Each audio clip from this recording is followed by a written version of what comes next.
തിരുപ്പതി ലഡു വിവാദ കേസിൽ ആന്ധ്രാപ്രദേശ് മുഖ്യമന്ത്രി ചന്ദ്രബാബു നായിഡുവിന് സുപ്രീം കോടതിയുടെ വിമർശനം. ലഡുവിൽ മായം ചേർത്തെന്ന് ഇതുവരെ കണ്ടെത്തിയിട്ടില്ല.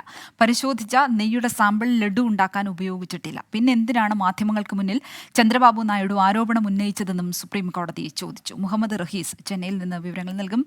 മുഹമ്മദ് റഹീസ്, ഏത് സാഹചര്യത്തിലായിരുന്നു ഈ ഒരു കോടതിയുടെ വിമർശനം? ഈ വിഷയത്തിൽ കോടതി എന്ത് തരത്തിലുള്ള വിമർശനങ്ങളാണ് ചന്ദ്രബാബു നായിഡുവിനെതിരെ ഉന്നയിച്ചത്?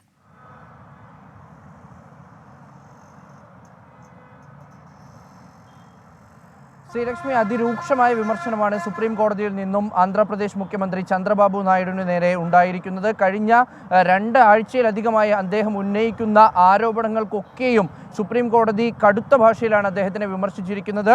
ജസ്റ്റിസുമാരായ BR ഗവായി, ഒപ്പം തന്നെ KV വിശ്വനാഥ് എന്നിവരടങ്ങിയ ബെഞ്ച് ഇന്ന് 3 പ്രധാനപ്പെട്ട കേസുകൾ ഈ തിരുപ്പതി ലഡു വിവാദവുമായി ബന്ധപ്പെട്ട് പരിഗണിച്ചിരുന്നു. BJP നേതാക്കളുടെ അടക്കമുള്ള കേസുകൾ ഇതിനകത്ത് ഉണ്ടായിരുന്നു. അപ്പോഴാണ് അതിരൂക്ഷമായ വിമർശനം സുപ്രീം കോടതിയുടെ ഭാഗത്തു നിന്നും ആന്ധ്രാപ്രദേശ് സർക്കാരിനും ഒപ്പം തന്നെ പ്രത്യേകിച്ച് മുഖ്യമന്ത്രിക്കും ഉണ്ടായിരിക്കുന്നത്. മുഖ്യമന്ത്രി എന്തിൻ്റെ അടിസ്ഥാനത്തിലാണ് മാധ്യമങ്ങളോട് തിരുപ്പതി ലഡുവിൽ മായം കലർത്തിയിട്ടുണ്ട് എന്ന തരത്തിൽ സംസാരിച്ചത് എന്ന് കോടതി എടുത്തു ചോദിച്ചു.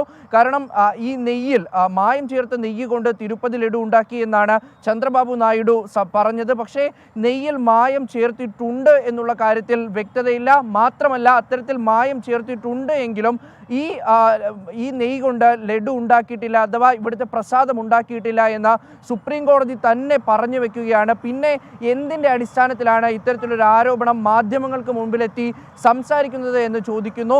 ഒപ്പം തന്നെ ഒരു ഭരണഘടനാ പദവിയിൽ ഇരിക്കുമ്പോൾ രാഷ്ട്രീയത്തിൽ നിന്ന് ദൈവത്തിനെ മാറ്റി നിർത്തി ചിന്തിക്കണം എന്നുകൂടി പറഞ്ഞു വെക്കുകയാണ്. കടുത്ത വിമർശനം, കടുത്ത ഭാഷയിൽ തന്നെ വിമർശിക്കുകയാണ്. ഈ തെളിവുകളൊന്നും തന്നെ ഇല്ല. സെപ്റ്റംബർ 18-ാം തീയതി ഒരു ആരോപണം ഉന്നയിക്കുന്നു. അതിനുശേഷം 7 ദിവസത്തിന് ശേഷം മാത്രം ഒരു പ്രത്യേക അന്വേഷണ സംഘത്തിനെ വിഷയം അന്വേഷിക്കാൻ വേണ്ടി നിയോഗിക്കുന്നു. 26-ാം തീയതി ഇവർ അന്വേഷണം ആരംഭിച്ചിട്ടേ ഉള്ളൂ. പക്ഷേ 18-ാം തിരുപ്പതി ലഡു വിവാദ കേസിലാണ് ഇപ്പോൾ ആന്ധ്രാപ്രദേശ് മുഖ്യമന്ത്രി ചന്ദ്രബാബു നായിഡുവിന് സുപ്രീം കോടതിയുടെ രൂക്ഷ വിമർശനമുണ്ടായിരിക്കുന്നത്.